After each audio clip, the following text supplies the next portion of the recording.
पलवल से कांग्रेस के पूर्व विधायक और हरियाणा सरकार में पूर्व मंत्री रहे करण सिंह दलाल ने दावा किया है कि उनको एक विधायक का वोट भी नहीं मिला तो कांग्रेस उम्मीदवार अजय माकन चुनाव जीतकर राज्यसभा में जाएंगे। वहीं उन्होंने कहा कि पिछली बार राज्यसभा चुनाव में बीजेपी ने गड़बड़ी कराई, इसलिए कांग्रेस ने अपने विधायकों को हाईजैक कर छत्तीसगढ़ के रायपुर में भेजा। वहीं बीजेपी और जचका के गठबंधन को नापाक गठबंधन बताया। उन्होंने कहा कि अपने लालच को पूरा करने के लिए दोनों पार्टियों ने गठबंधन किया है।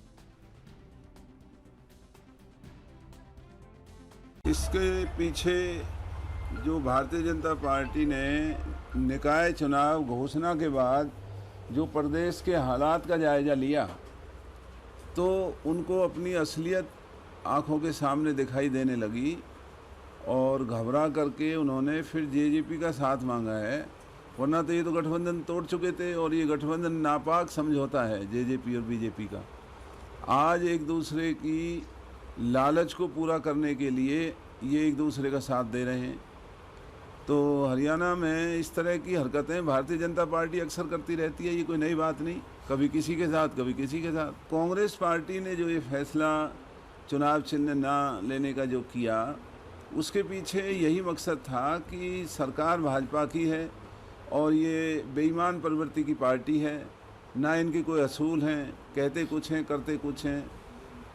तो अगर दूसरे दल भी चुनाव जीतते हैं तो भाजपा ने बेईमानी से उन लोगों को अपनी तरफ करने का इनका प्रोग्राम चल रहा था।